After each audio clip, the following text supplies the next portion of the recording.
Assalamualaikum warahmatullahi wabarakatuh. Sahabat-sahabat semua, di tempat inilah kamar operasi, tempat kita melaksanakan syariatnya pertolongan terhadap pasien-pasien. Ada yang kakinya patah, ada yang tangannya patah, ada yang kecelakaan, tabrakan, ada yang kemarin kepalanya itu dilakukan kraniotomi, kemudian juga ada yang ususnya terburai dan sebagainya, ya. Dapat dibayangkan andai kata rumah sakit dengan kamar operasi berjumlah 8 seperti ini, ya, seperti halnya di rumah sakit Indonesia yang ada di Gaza dengan 230 tempat tidur dengan kamar operasi tidak lebih dari 12. Dapat dibayangkan bagaimana dalam satu saat itu menerima pasien 4.000. Pantas saja ketika kita lihat banyak sekali jenazah-jenazah yang tergeletak di selasar-selasar rumah sakit sampai hari ini seperti itu. Ada 13 rumah sakit di Gaza, sahabat-sahabat semua, dan semuanya ternyata overload, dan semuanya ternyata belum bisa melakukan penanganan secara komprehensif. Ada operasi tanpa obat bius, ada operasi tanpa anestesi dengan berbagai macam keluhan-keluhan lainnya.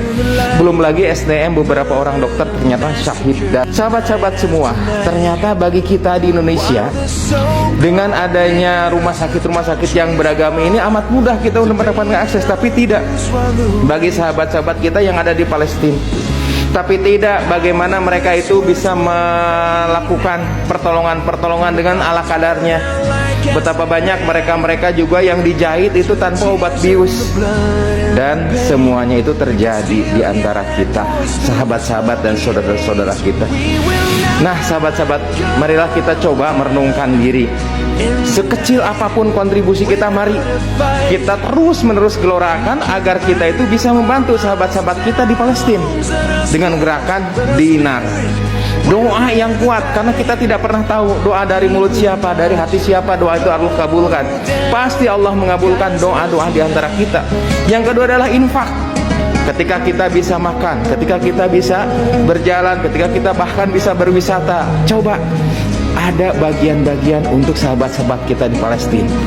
Yang ketiga adalah narasi. Bangun narasi bagaimana sebetulnya jejak-jejak terjadinya okupasi atau terjadinya penguasaan oleh para Zionis.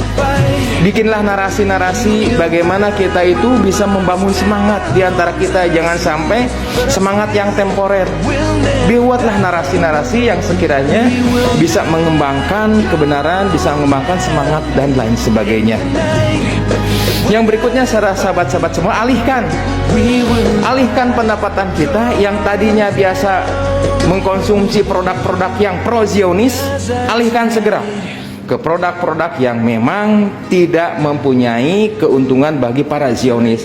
Alihkan produk-produk yang biasa kita gunakan untuk makan, untuk mandi, kemudian juga untuk hiburan dan sebagainya. Alihkan produk-produk tersebut menjadi produk-produk yang berkontribusi bagi keumatan, bukan sebaliknya.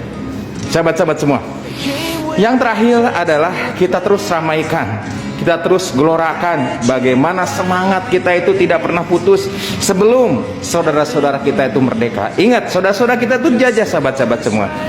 Jadi yang pertama adalah gelorakan doa, kemudian juga infak, kemudian bangun narasi-narasi positif, kemudian alihkan konsumsi kita, jangan sampai kita berkontribusi menyumbangkan darah untuk saudara kita sendiri. Dan yang kelima adalah ramaikan. Jangan sampai kita hanya bersemangat ketika bom itu berjatuhan. Ingat, selama saudara kita belum merdeka, maka perjuangkan kita dengan dinar. Doa, infak, narasi kebaikan, alihkan produk yang kita konsumsi dan terus ramaikan. Assalamualaikum warahmatullahi wabarakatuh.